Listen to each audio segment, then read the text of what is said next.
Hey guys, welcome back to a brand new video. Now I normally probably wouldn't ever do a video about someone getting confirmed as a reserve driver in Formula 1, but I thought today, or yesterday, was a special one, and I think it's important sort of precedent to be set in Formula 1. So Daniil Kvyat, the ex-F1 driver from Toro Rosso and Red Bull, has now been confirmed as the Ferrari development third driver for the 2018 season. Now, as I said, normally stuff like this isn't really big news, but I guess because Daniil Kvyat has finished on an F1 podium multiple times and has also been in the points so many times with the two teams he's been in Formula with currently, I think that it's sort of quite big news that he's now decided to go to a reserve team role. Now, it looked like he was in a bit of a small possibility of going for the Williams seat for this season, but looks like that's going the AlexZAfRo route, which I have no problem with. I'll be interested to see how that all works out. Maybe I'll do a video when that does get finally officially announced.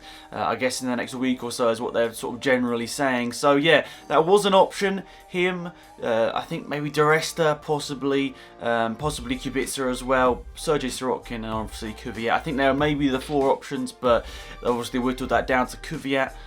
Sorry, not Kvyat, Kubica and Sorokin. It looks like Sorokin is going to be the one that finally gets that seat for 2018, but that's going to be interesting in itself. But Kvyat going to Ferrari is interesting for a couple of reasons. Firstly, a lot of people are thinking that he could be the direct replacement for Raikkonen going into the 2019 season, which is quite interesting for me personally. I mean, it is a bit of a step up considering he didn't have the greatest results in Toro Rosso in the 2017 and the 2016 season, which he did with them. I know he did a bit of a partial campaign in both of them with the Toro Rosso team, but he did do some races with them and he wasn't particularly competitive in a lot of them. And as a Kvyat fan, obviously that was very, very frustrating because I knew the talent that was there. He beat Sainz massively in GP3. He did an incredible job in his first season in Formula 1 and his second season in Formula 1. And the third season looked to be going all great. And then he got kicked out of the Red Bull team. And it's sort of been a bit of a free fall from them, which has been really disappointing to see. I guess it's just that massive lack of confidence that's sort of come with getting, kicked down a couple of times. And he's struggled to get back up. But I think this role with Ferrari is now going to be sort of the perfect opportunity for him. I mean, he's going to be in a top team, probably the most famous Formula 1 team in the world. He's going to be getting experience there in the factory, working alongside people like Vettel, Raikkonen and Leclerc as well. He's going to be in the factory as well. It's going to be a really interesting combination with all of those guys. I know Sauber and Leclerc is going to be, mostly on that side, but Leclerc will be, no doubt, at Ferrari, helping along the team. So another interesting sort of thing that's gone on with this whole Kvyat move to Ferrari is that his race engineer from Toro Rosso has actually left Toro Rosso and has gone to Ferrari. So yeah, that is a bit of a strange one, especially announced at the same sort of time. His name is Marco Matassi and he's left Toro Rosso and he's come to Ferrari, which is interesting considering he was obviously Kvyat's number one guy over at Toro Rosso, and now he's coming over to Ferrari when Kvyat's been going over to Ferrari.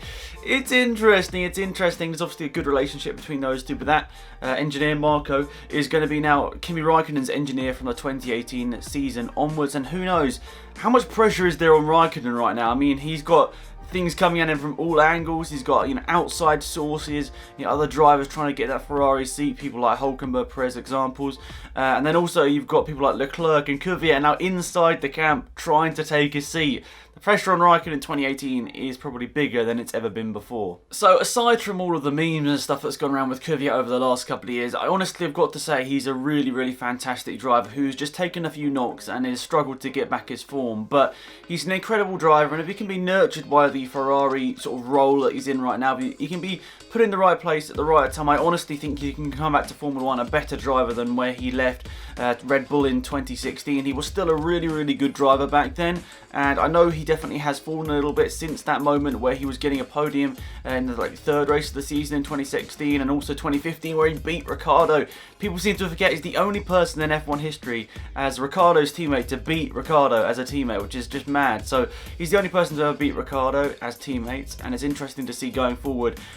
If Kvyat can get that confidence back, can he end up in a top team? Could he even be Ferrari driver? Could he be a Ferrari driver in 2019? That's crazy words to be sort of uttering right now, but if he impresses them, he could do, he could go that route, or he could possibly go to Sauber Alfa Romeo for 2019. That's another option. It'll be really interesting to follow up maybe later on in the 2018 season. So that's pretty much it for this video, guys. Thank you so much for watching. I know it's been a little bit of a shorter video, but there's not a huge amount to talk about on this topic, but I wanted to talk about it at least a little bit because obviously he's my favourite driver in Formula 1 currently, and also I just wanted to get your opinions on it. Do you think it's a good move for Kvyat? Do you think this is going to be, rejuvenating his career? And what do you think he's going to do this year? Is he going to do some GT racing, or is he just going to stay on the sidelines and just test back in the factory? So yeah, that's pretty much it, guys. Thank you for watching.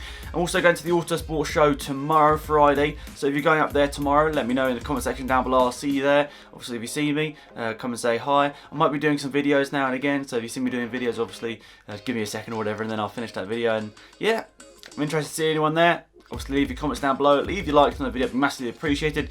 Hopefully, we can get to 100 likes. That'd be fantastic. And I'll see you guys soon. Goodbye.